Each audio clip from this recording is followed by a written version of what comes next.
తెలంగాణ రాష్ట్ర ముఖ్యమంత్రి Revanth Reddy MIM party అధ్యక్షుడు అజ్దుద్దీన్ ఓవైసీలు కలిసి తెలంగాణ రాష్ట్రానికి తుర్కిస్తాన్ చేయడానికి పన్నాగాలు పన్నుతున్నారని, హిందువుల మనోభావాలు దెబ్బతీయడానికి రేవంత్ రెడ్డి అజ్దుద్దీన్ ఓవైసీ వల్లే జూబ్లీహిల్స్ లో కాంగ్రెస్ పార్టీ గెలుపొందిందని, అజ్దుద్దీన్ ఓవైసీ కాళ్లు పట్టుకోవడం అవహేళనగా ఉందని నిర్మల్ జిల్లా బీజేపీ అధ్యక్షులు రితీష్ రాథోడ్ అన్నారు.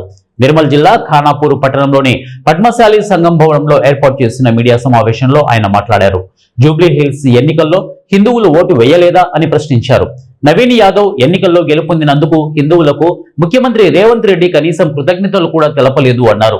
హిందువుల మనోభావాలను దెబ్బతీయడమే కాకుండా కాంగ్రెస్ అంటేనే ముస్లిం, ముస్లిం అంటేనే కాంగ్రెస్ అని ఒక ముఖ్యమంత్రిగా ఉండి వర్గ భేదాలు మాట్లాడడం సిగ్గుచేటు అన్నారు.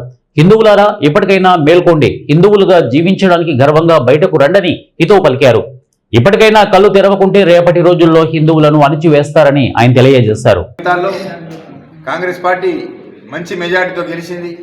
కానీ కాంగ్రెస్ పార్టీ రాష్ట్ర నాయకులు కావచ్చు, కాంగ్రెస్ పార్టీ ముఖ్యమంత్రి కావచ్చు, కాంగ్రెస్ పార్టీ గెలిచిన అభ్యర్థి కావచ్చు, కనీసము హిందూ బంధువుల వల్ల మేము గెలిచాము, హిందూ బంధువులకు, హిందూ యువకులకు, హిందువులకు ధన్యవాదాలని ఎక్కడ చెప్పకుండా పోయి అసదుద్దీన్ ఓవైసీ కాలు మొక్కి, అసదుద్దీన్ ఓవైసీ ఆశీస్సులతో గెలిచాము, కాంగ్రెస్ పార్టీ అంటేనే ముస్లింలు, ముస్లింలు అంటేనే కాంగ్రెస్ పార్టీ, అసదుద్దీన్ ఓవైసీ దయదలుస్తేనే మేము ఈరోజు ఈ రాష్ట్రాన్ని పరిపాలిస్తున్నాము అని చెప్పడానికి ఎన్నో ఈరోజు ఇప్పటివరకు మేము వీడియోలు కూడా రిలీజ్ చేశాం.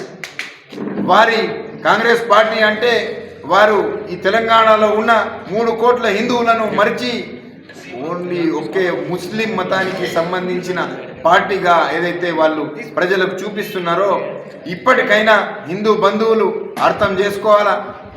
మీరు ఈరోజు